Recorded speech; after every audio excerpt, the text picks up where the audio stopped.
किसी चौधरी साहब ने एक गांव से दूसरे गांव में जाने के लिए एक पुल बनवाया। चौधरी साहब के मुंशी ने चौधरी साहब को मशवरा दिया, गांव वाले फ्री में इस पुल से गुजर जाते हैं, आपको चाहिए कि इस पुल पर कोई ना कोई टैक्स लगा दें। चौधरी साहब को उसकी बात समझ में आई। चौधरी साहब ने टैक्स लगा दिया। अब गांव वालों को उस पुल से गुजरने के लिए टूल टैक्स अदा करना पड़ता। टैक्स देते और अपने अपने काम पे चले जाते। चौधरी साहब ने अपने मुंशी से कहा, मैंने टैक्स लगा दिया, कोई भी मेरे पास नहीं आया, किसी ने मुझसे कुछ नहीं कहा, इसका मतलब है कि सब खुशहाल हैं। चौधरी ने टैक्स डबल कर दिया।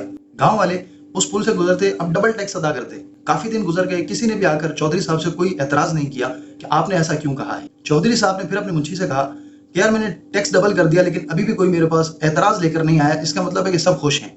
मुंशी ने चौधरी साहब को मशवरा दिया, आप एक काम करें कि पुल पर किसी ऐसे शख्स को खड़ा कर दें कि जो पुल से गुजरने वाले को रोजाना जूता मारेगा। चौधरी साहब ने ऐसा ही किया।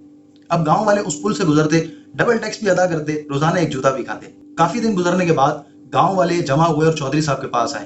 चौधरी साहब समझे कि लगता है मेरी कौम बेदार हो गई है। उन्हें ये बात समझ में आ गई है कि उनके साथ गलत हो रहा है। लोगों का एतराज ये था कि चौधरी साहब आपने टैक्स लगाया, हमने कबूल किया, डबल टैक्स लगाया, हम दे रहे थे, जूता मारना शुरू किया, कोई मसला नहीं है। चौधरी साहब जूता मारने वालों की तादाद बढ़ा दी जाए, हमें काम पर पहुंचने में देर हो जाती है।